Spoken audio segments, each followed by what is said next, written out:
Tere, minu nimi Margus Meinart ja annan teile kiire lühikese ülevaate Pallase maaliosakonna õppekava arendamisest.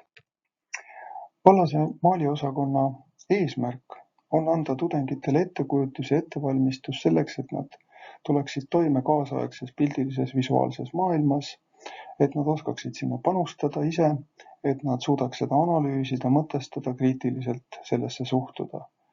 Ja seda me teeme siis õppides maali, monumentaalmaali, illustratsiooni.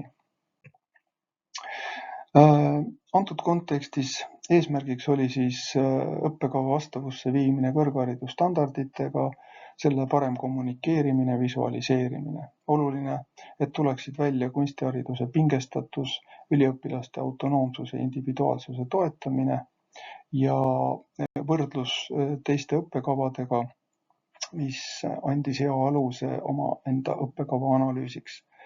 Ja samuti see, et tähele panna, kas see nüüdisaegne õpikäsitlus on meil ikkagi olemas, kas see on meie osakonnas, koolis, õppekavas arusaadav ja läbi viidud. Nüüd AI abil analüüsides õppekava eesmärki ja vastavus kõrgharidusstandarditele, siis ühtegi puudujääki välja ei tulnud. Kui aga vaatasime lähemalt erialamooduli õpiväljundid, siis seal ilmnes paar märksõna, mida meie õpiväljundites ei olnud. Oli puudu märksõna turvaline, oli puudu märksõna pingeolukord ja tervis ning samuti õpioskused ja eneseanalüüs. Sama ilmnes tegelikult ka ühte erialaainet lähemalt vaadates, samuti olid siis puudu ühesõnaga märksõna turvalisus ja analüüs. Vaatasime antud juhul siis joonistamise 4 õpiväljundeid. Nüüd, miks ja kuidas oleme muutnud siis õppekava ja kuidas oleme arendanud õppekava nii siis juba eelnevalt kui ka siis vaadates seda 10 aasta perspektiivi. Siis oluline on öelda, et aastast 2024 toimub meil uus õppekava, mille nimi ongi maal.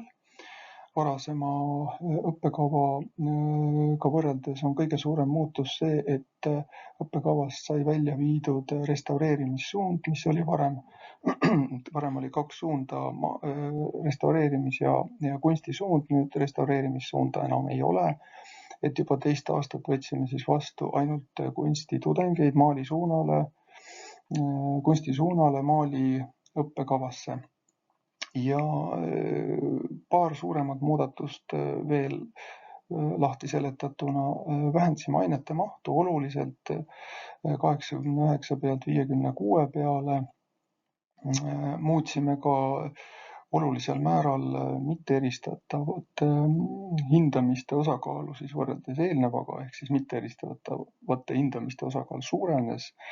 Minu meelest see on hea, ma leian, et mitteeristav hindamine annab võimaluse pikemaks, põhjalikumaks analüüsiks ja tagasisideks, mitte et see oleks ainus võimalus, aga mulle tundub see kuidagi loomulikum ja paremini kasutatav ja tulemuslikum ka tudengite jaoks. Nii et seda osakaalu suurendasime oluliselt.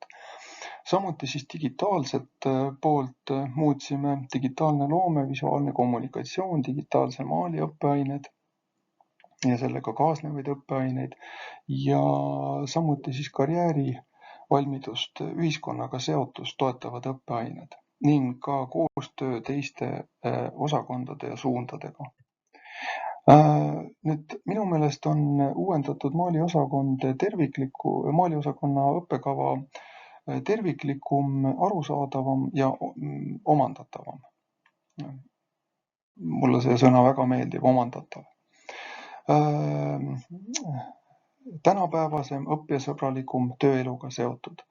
On vähem killustatust, mis annab terviklikuma õppekogemuse ja muidugi siis maalikunst ise on selgemas fookuses.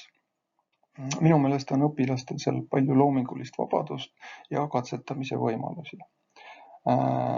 Õppekava on ühiskonnaga seotud ja seda seotust aitas luua ka sihtgruppide kaasamine õppekava arendustegevusse.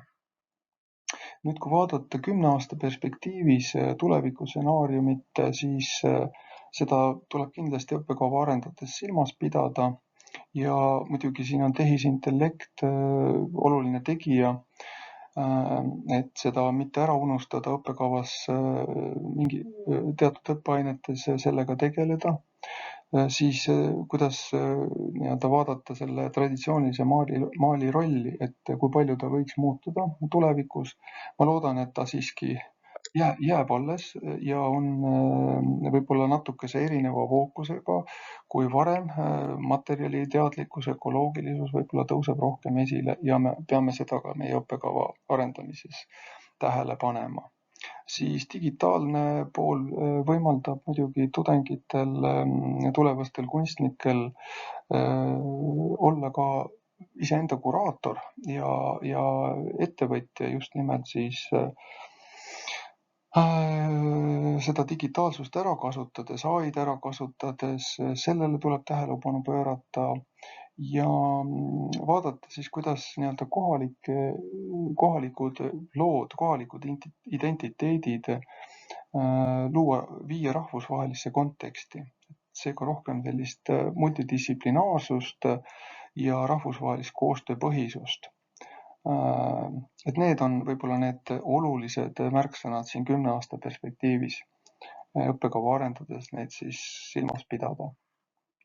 Praeguse seisuga on olukord selline, et kui seda 10 aasta perspektiivi vaadata ja selle järgi õppekava eesmärke seada, siis oluline on, et tugevad üld- ja suunaained oleksid alles, et oleks selge selline teoreetiline ja praktiliste oskuste põhi, et liita võib-olla veelgi rohkem aineid kokku, et tekiksid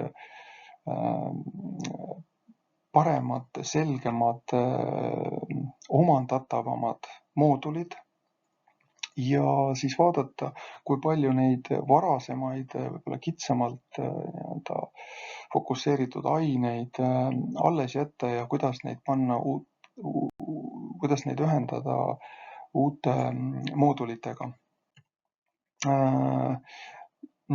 Ilmselt on oluline, et ikkagi õppekavas oleks mitmed uued õppeained, et see on täiesti paratamatu.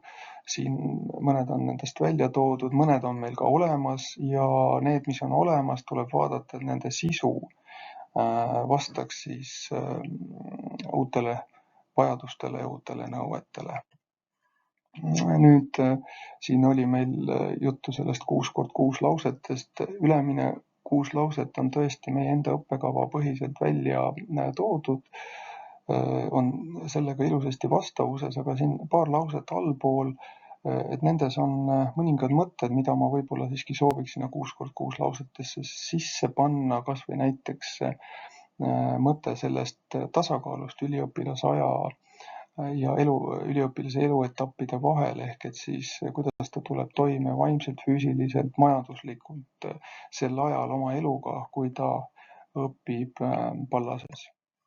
Ja siis viimase slaidina siin on link siis visualiseeringule, mis on eelkõige suunatud esmakursuslastele, et seal on mõned märksõnad, et võtta nad kätte, analüüsida neid koos esmakursuslastega, mis aitaks siis nendel seada fookust kogu oma õpitegevusele 4 aasta jooksul Pallases.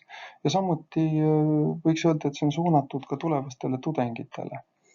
Nii et head vaatamist, oli meeldiv koostöö, kindlasti see aitas palju kaasa õppekava arendamisele, pani mõtlema ja vaatama ka tulevikku. Aitäh teile, jõudu, nägemist!